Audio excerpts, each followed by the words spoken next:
안녕하세요. 곽종호입니다. 제11강 부동산 현금 흐름 시작하도록 하겠습니다. 자, 벌써 24번이죠. 24번. 부동산 투자 결정 과정은 투자의 목적, 투자 환경, 비용 편익 분석, 투자의 타당성 분석을 토대로 최종 결정된다. 이 24번을 설명하기 위해서 제가 한번 기초부터 시작하도록 하겠습니다. 제가 남이 하면 투기, 내가 하면 투자라고 했죠. 투자를 하는 목적이 뭘까요? 당연히 돈을 많이 벌려고 하는 거죠. 부의 극대화가 투자의 목적입니다. 그러면 돈을 많이 벌고 싶어. 투자를 해야지. 그럼 환경 분석을 해봐야 되겠죠. 현재 뭐 정부의 정책이라든지 은행 금리라든지 그리고 지금 부동산 시장 분위기가 어떤지 뭐 지역 분석이라든지 이런 것들을 환경 분석이라고 합니다. 내가 환경 분석을 해보니까 이거 결심했어. 투자를 해봐야 되겠어. 그러면 제가 그 다음에 뭘 생각해 봐야 될까요? 바로 이제 내 돈을 어떻게 조달하고 내가 비용이 얼마가 나가고 수익은 어떻게 될지 이러한 것을 비용 편익 분석이라고 합니다. 우리가 이 편익이라는 거는 쉽게 얘기해서 수익이라고 생각하시면 되겠습니다.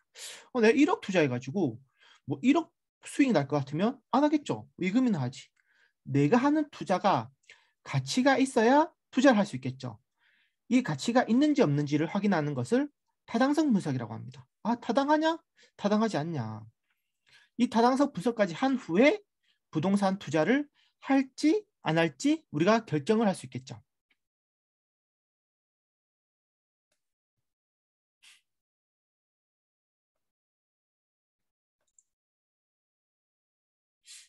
이것을 이제 24번처럼 우리 부동산 학자들은 부동산 투자 결정 과정은 투자의 목적과 투자 환경 그리고 비용 편익 분석, 투자의 타당성 분석을 토대로 최종 결정된다라고 고급스럽게 이야기하는 겁니다.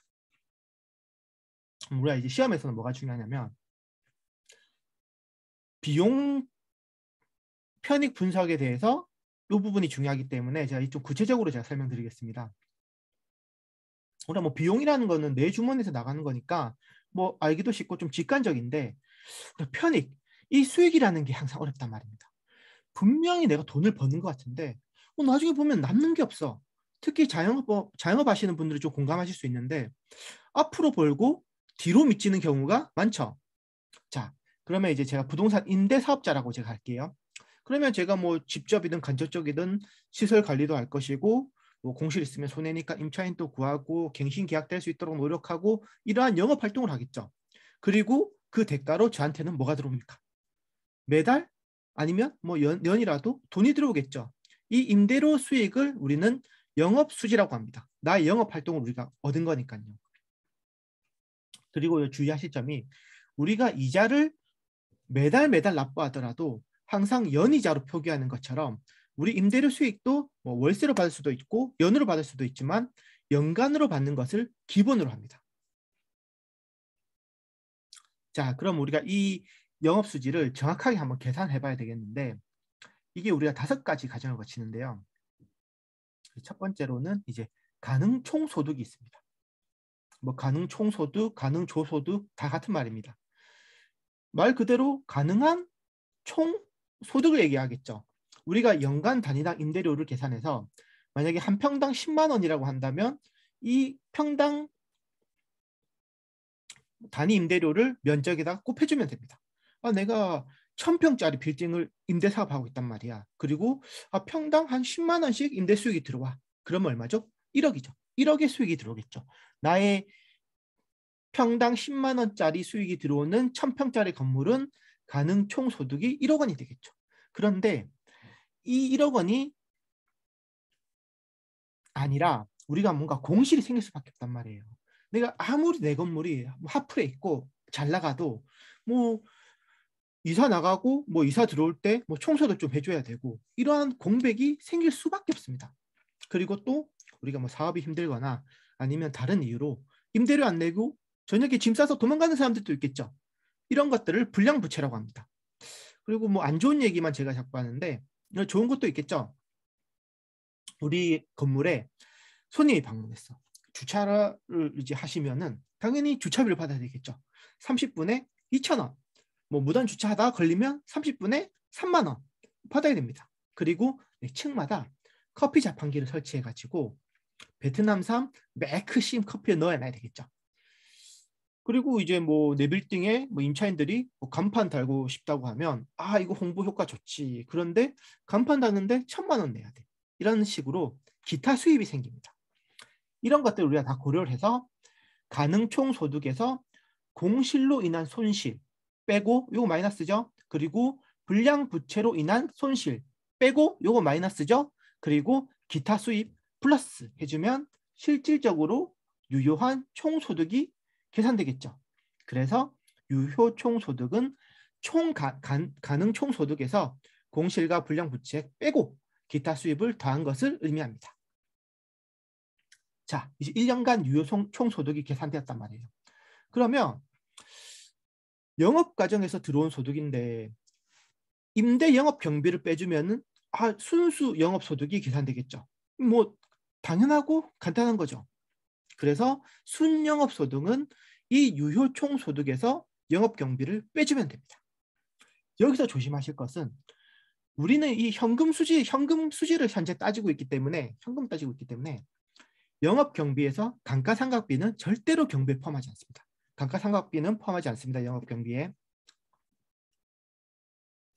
이걸 조심해 주시고요. 감가상각비는 영업 경비에는 포함되지 않는다.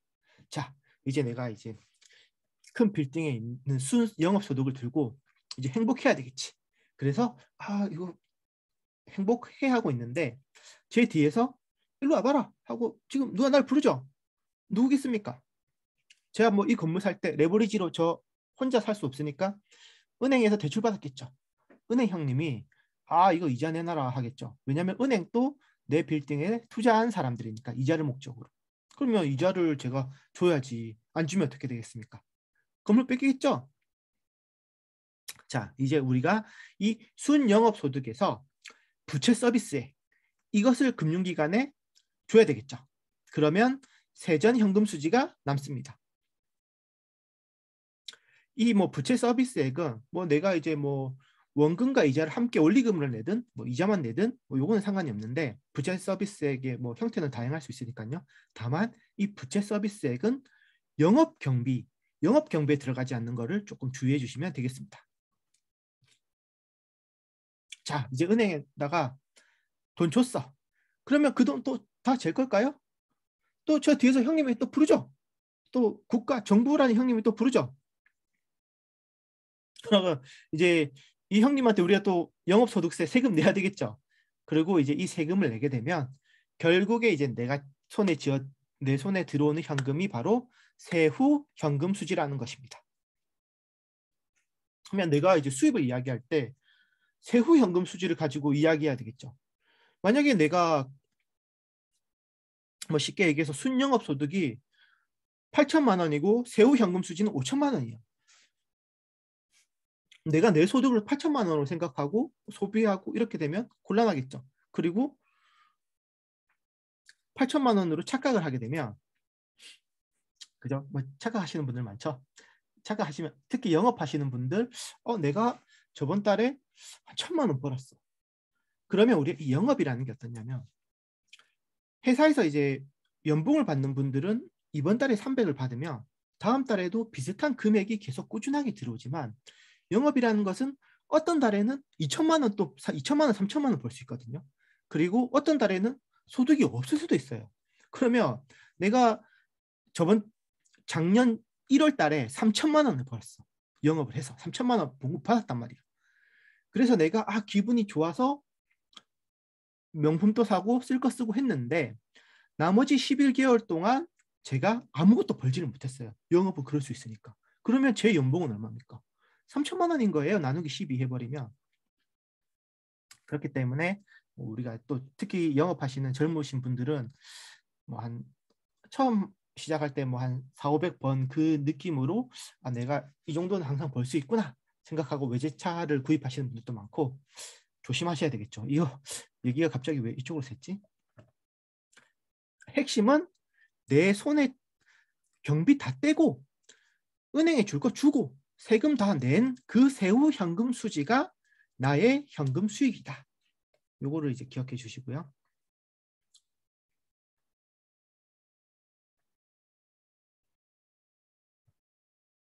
자, 이제 25번으로 넘어가도록 하겠습니다. 25번.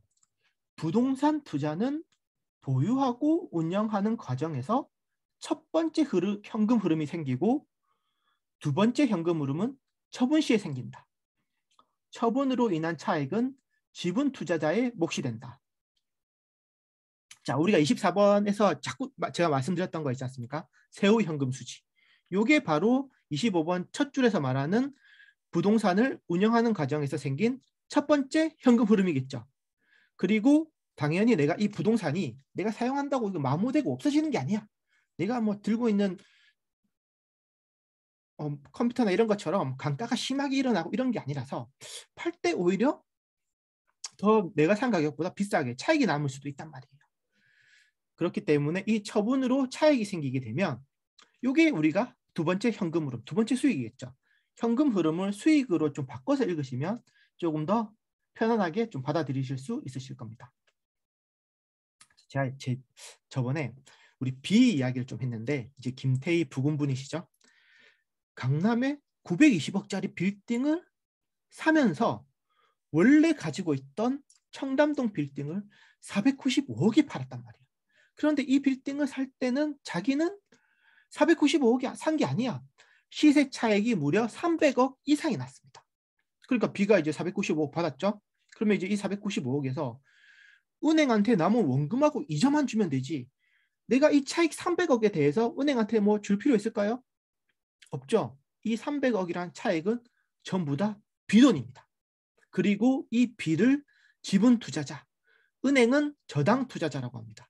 자, 요 과정을 제가 이제 이론적으로 한번 풀어봐 드릴게요.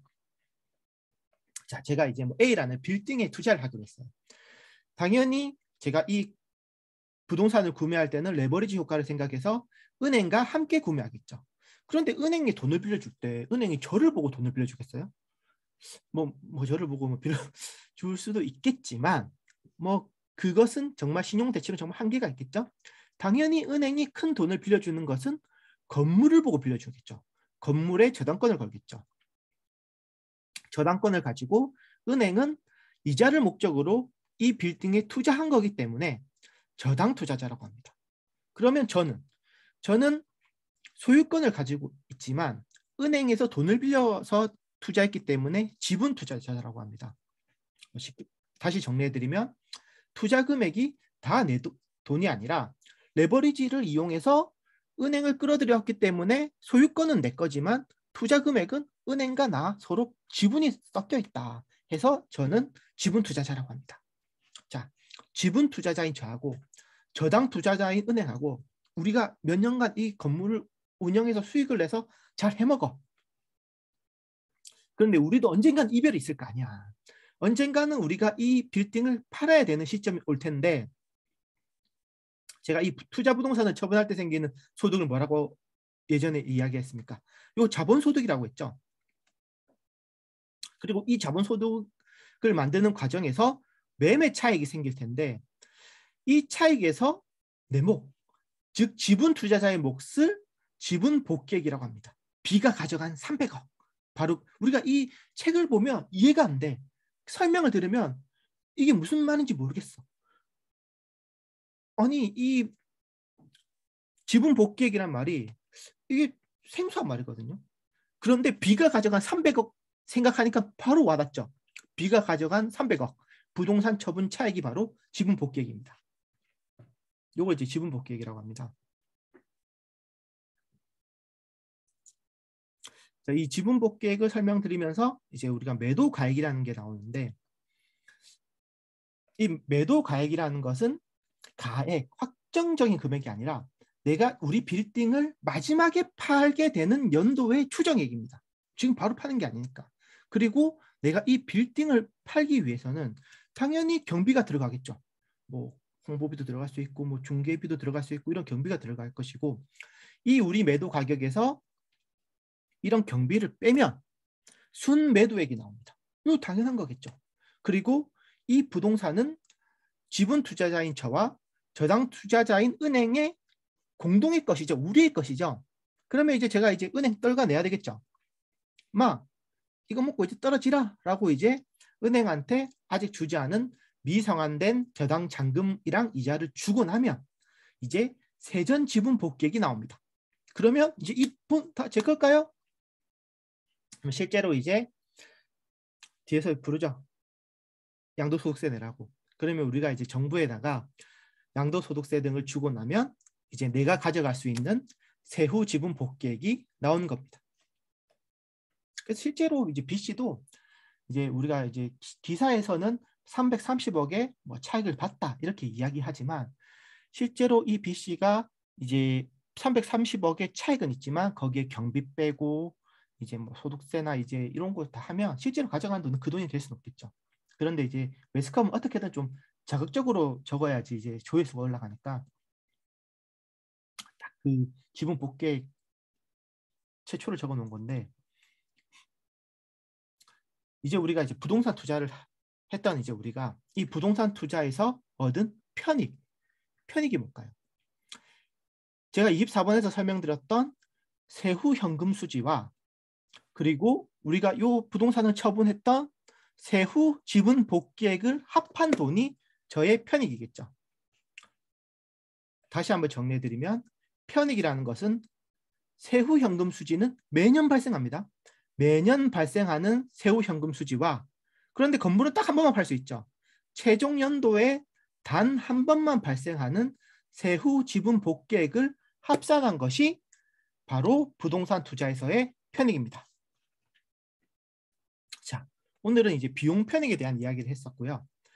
절대 어렵지 않습니다. 익숙하지 않은 것뿐이라서 반복해서 자꾸 봐주시면은 절대 어려운 거 없고 오히려 앞으로 어려운 게 자꾸 나올 거기 때문에 지금 어려워하시면 벌써부터 어려워하시면 안 됩니다. 자, 부동산 투자로 인한 세후 현금 수지, 매매 차익인 세후 지분 복귀액 모두 이제 부동산이 없는 저하고는 관계없기 때문에 저는 강의나 열심히 준비해야 되겠고 좋은 강의로 다음 강 인사드리기 위해서 최선을 다하겠습니다. 시청해 주셔서 감사합니다.